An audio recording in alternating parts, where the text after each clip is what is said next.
And he is fully grown when he comes out. But the only thing that will happen as he gets a bit older, they mature around 7 years old. So as he gets older, if you look at his coloration, he's got a lot of white feathers on him. But as he gets older, they'll turn to dark brown. But also, the reason they're called golden eagles is the colour on the back of their head is that it's very golden shine to them. Now, as he gets older, that golden colour will become more solid, and it will actually increase and push down the back of the neck and onto the shoulder blades. So here is Midas. He's hopefully going to fly out for us, and usually he ends up in a tree. So he picks the big branch. The other day Midas did that, landed on a very small branch, didn't realise how big he was, and he basically broke that one, fell down and hit another one, broke that one, and carried on bouncing and falling through the trees, and we looked at the eagle in a tree. Now, when we first brought Midas up to the centre back in June, when we first moved in, we did a few training flights with him out here to get him used to the area, and he didn't really like it when strangers turned up.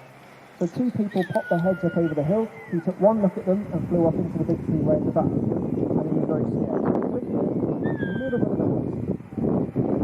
Now, he's quite happy to fly very close to you. And hopefully, we're going to get him nice and close to you today. But once again, I do ask you to find the main reason of his skill. And if it looks like he's going to fly right past you, just touch your arms and maybe try and touch him at all. But he is a big wuss. Now, golden eagles. Compared to the white-tailed eagle that we flew this morning, they are a totally different bird.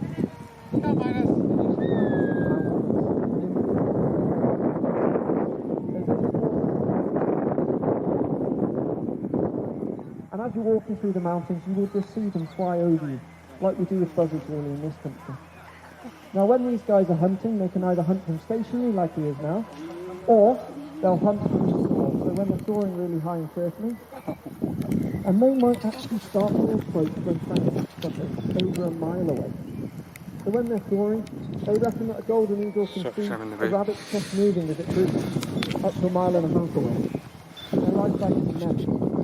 But if you look at the shape of his beak, and the length of his tail feathers, they're totally different to the white-tailed eagles. These guys, any bird of prey is opportunistic, and they will do scavenging and take anything that they find. But these guys, their feet are so large.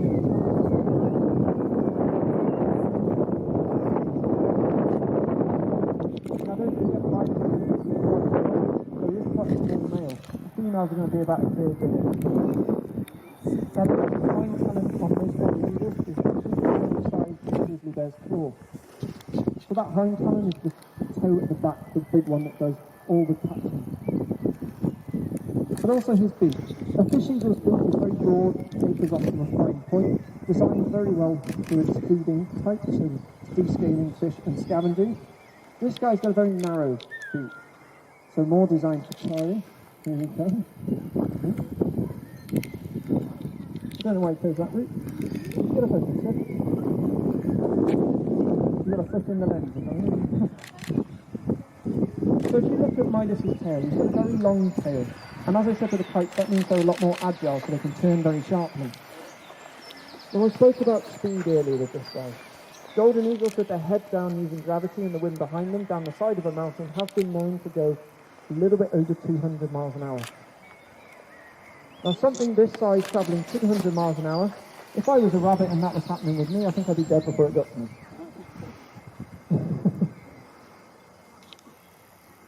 Now the way they do that is they tuck their wings in, narrow their tail, and put their head down. Make themselves more aerodynamic, that's how they get the speed. But unfortunately today there isn't as much wind as there has been in the past few days. When it's really windy, Midas has been teaching himself to fly in the wind, the same as Margaret this morning, if you saw Margaret. And Midas has finally got the hang of it, and he's doing very well. When we first were training him in the wind, he used to get the wind behind him, go too fast, and he just decided to use the trees as one large brake. And hopefully, are we going to get a dive? There we go.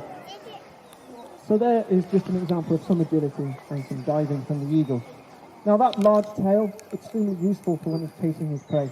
He can chase a rabbit and turn as a rabbit bolts at right angles. He can turn with it.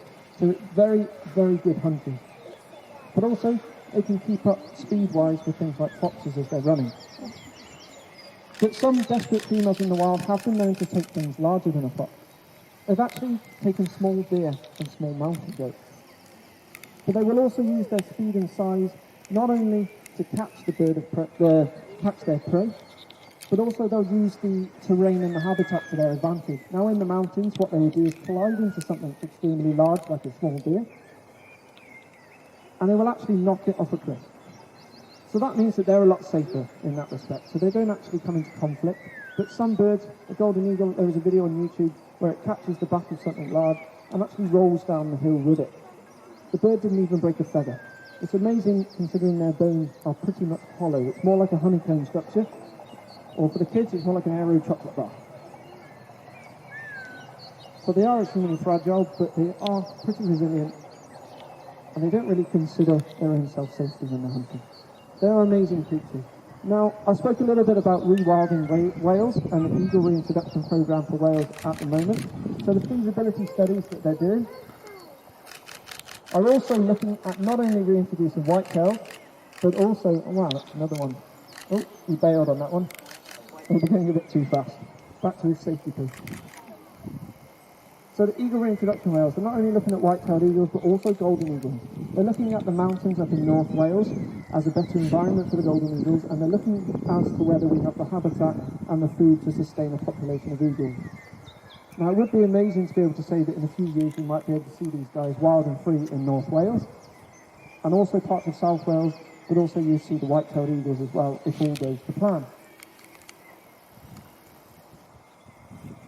These find pretty awesome for you guys today.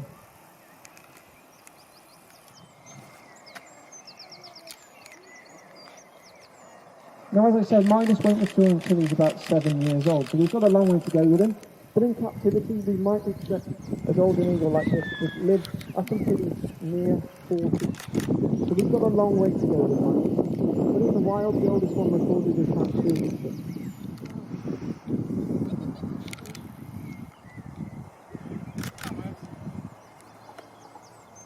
I think he's as surprised about the weather as all we are. It looks like he's warming up a bit, panting. So as I mentioned earlier, birds of prey and the owls, they don't sweat, they don't have sweat glands. So when they overheat, they pant very similar to a dog. And if you look at how he drops and holds his wings open, that just allows the air, just like terrified children. I promise you, it's a nice eagle.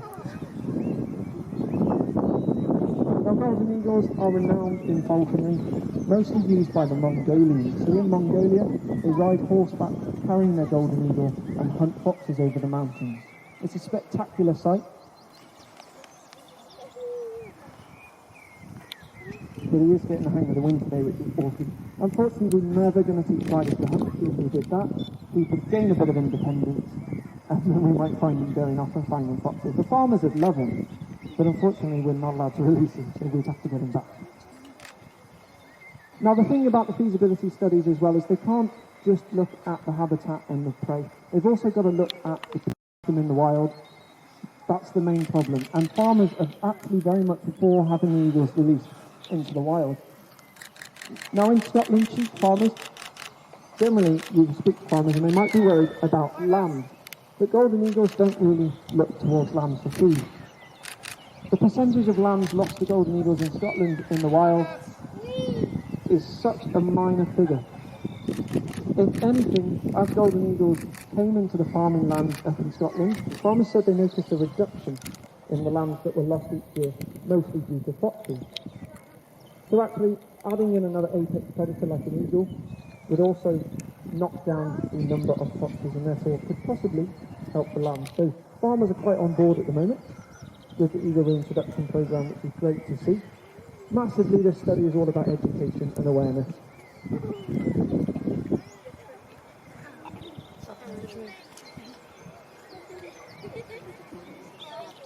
We're going to ask for another flight from Midas, and then possibly one more. Yeah, we'll get one down to here, and then hopefully get him to do another big one for you all. He is slowing down a little bit. Come on, Midas. He likes to build suspense, Midas. He's big. He's big. see that coloration. If you look closely when he dips his head, you see that golden colour on the back of his head that I was talking about earlier. And hopefully, as he gets older, that will just stretch all the way down onto his shoulder blade, so he's going to change colour loads in the next few years. Is he preening? He's preening his beak. It's usually an indication he's not overly that hungry. So preening is when they're rubbing their beak on the branch. So not only does it help keep the beak as if you trim your fingernails, also helps them clean their beak off as well. In your own time, Midas. Don't worry about it. Oh, yeah, you got it. He's really relaxed. Cleaning his feathers and his beak while sitting in a tree.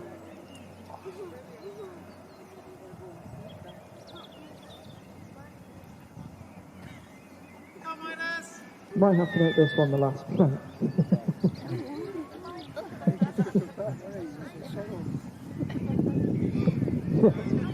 No, this is the last flight today, or we'll just leave them out and do the first flight tomorrow.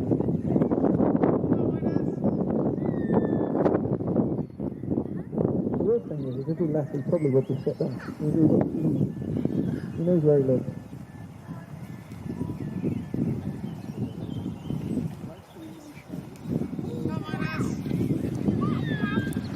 I feel like Midas has kind of killed it. Rather using this, but okay. Now, because he was a young bird, the reason I said that is because to stand between Midas and food as a young bird is not a very good idea. If you imagine chicks in the nest as siblings, they would steal the food off each other and have a little fight over it. Now, unfortunately, because Midas thinks we are all the same, either he's a funny-looking human or we're really strange-looking eagles, I wouldn't like to argue with him when it comes to food. So generally speaking, if he wants it, he can have it. Here we go. Come on, Midas. Midas. Here we go, here he comes. Nice little dive over you all. Woo! That girl has no idea what just happened.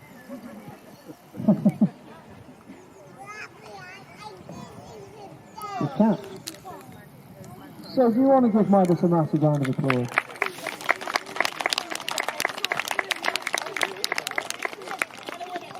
So that does conclude our flying display and all of our displays for today. I hope you've all enjoyed yourselves today when you've come up to see our shows. I hope you learnt something as well.